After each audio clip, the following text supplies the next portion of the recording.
तस्य भगवतो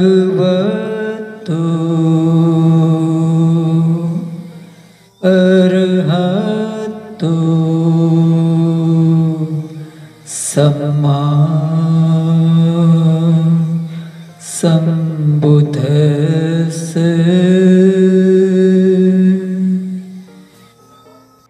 धम्मपद बालवग्गो गाथा 60 से 75।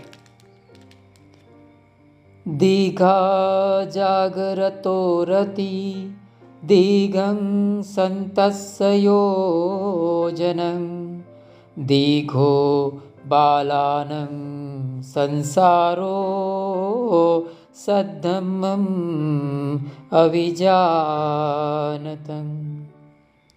अर्थात जागने वाले को रात लंबी होती है, थके हुए के लिए योजन अर्थात यात्रा लंबी होती है, सद्धर्म को न जानने वाले मूढ़ों के लिए संसार चक्र लंबा होता है। चरैचेनाधि गच्छेय सेयं सदी समत्तनो एकचर्यं दृढं कैरा नथि बाले सहायता। अर्थात विचरण करते समय यदि अपने से श्रेष्ठ या अपने समान व्यक्ति ना मिले तो दृढ़ता के साथ अकेला विचरना पसंद करे। मूर्ख व्यक्ति से मित्रता अच्छी नहीं है। पुत्तामथि धनमथि इति बालो विहग्यति अत्ताहि अतनो नथि कुतो पुत्ता कुतो धनम। अर्थात पुत्र मेरा है, धन मेरा है, इसी प्रकार सोच सोचकर मूर्ख व्यक्ति परेशान होता है। जब मनुष्य अपने आप नहीं है तो कैसा पुत्र और कहाँ का धन। यो बालो मय्यति बाल्यं पंडितो वापि तेन सो बालोच पंडितमानी सवे बालोतीवोच्यते। अर्थात जो मूर्ख अपनी मूर्खता को समझता है इस कारण वह पंडित है। जो मूर्ख होकर भी अपने को पंडित समझता है वही यथार्थ में मूर्ख है। याव जीवं पीछे बालो पंडितं पैरुपासति न सो धम्मं विजानाति दब्बी सुपरसं यथा। अर्थात यदि मूर्ख जीवन भर पंडित के साथ रहे तो भी वह धर्म को वैसे ही नहीं जान पाता है जैसे कि कलछी दाल के रस को। मुहूर्तपमीचे विज्ञ पंडितं पैरुपासति क्षिपं धम्मं विजानाति जिल्ला सुपरसं यथा। अर्थात यदि विज्ञ पुरुष एक मुहूर्त भी पंडित की सेवा में रहता है तो वह शीघ्र ही धर्म को जान लेता है जैसे कि जीवा चखते ही दाल के रस को पहचान जाती है। चरन्ति बाला दुमेधा अमितेनेव अत्तना करोन्ता पापकं कम्मं ये होती कटुकफलम्। अर्थात दुर्बुद्धि मूर्ख अपना शत्रु स्वयं होकर पाप कर्म करते हुए विचरण करता है, जिसका फल कड़वा ही आता है। न तं कम्मं कतं साधु यं कत्वा अनुतपति यस्य असुमुखो रोदं विपाकं पटिसेवति। अर्थात वह काम करना ठीक नहीं है जिसे करके पीछे पछताना पड़े और जिसके फल को अश्रुमुख रोते हुए भोगतना पड़े। तैच कम्मं कतं साधु यं कत्वा नानुतपति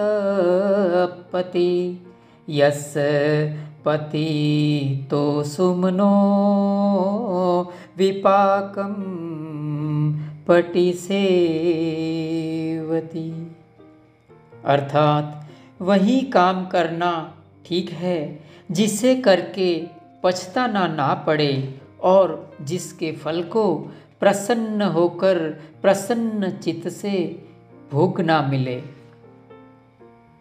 मधुवा मय्यति बालो याव पापं न पच्यति यदा च पच्यति पापं अथ बालो दुखं निगच्छति।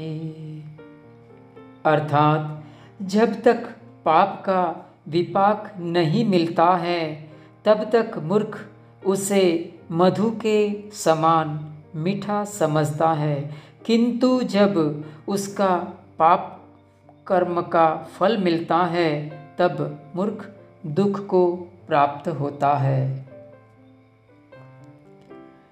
मासे मासे कुसज्ञेन बालो भुज्येथ भोजनं नसो संखाधम्मानं कलम् अगति सोलसिम्। अर्थात यदि मूर्ख महीने महीने भर कुश की नोक से भोजन करे तो भी वह धर्म के जानकारों के 16वें भाग के बराबर नहीं हो सकता है। नहि पापं कतं कम्मं सज्जु क्षीरवमुच्यति दहन्तं बालमन्वेति भस्मच्छन्नोवपावको। अर्थात जैसे ताजा दूध शीघ्र ही नहीं जम पाता है, वैसे ही किया गया पाप कर्म शीघ्र ही अपना फल नहीं देता है। वह राख से ढकी हुई आग की भांति जलाता हुआ मूर्ख आदमी का पीछा करता रहता है। यावदेव अनथाय यतं बालसयायति हन्ति बालस सुकंसं मुद्दमस विपातयम्। अर्थात मूर्ख का जितना भी ज्ञान होता है वह उसके ही अनर्थ के लिए होता है। वह मूर्ख की अच्छाई का नाश करता है और उसकी प्रज्ञा को नीचे गिरा देता है। असतं भावन मिच्छेय पुरेखार च भिक्षुषु आवासेषु च ईश्वरीयं पूजा परकुलेषु च। ममेव कत्तं मयन्तु गिः पब्बजिता उभो ममेवातीव सा असो किच्चा कीच्चेषु किस्मचि इति बालस्य संकल्पो इच्छा मानोच वर्तते।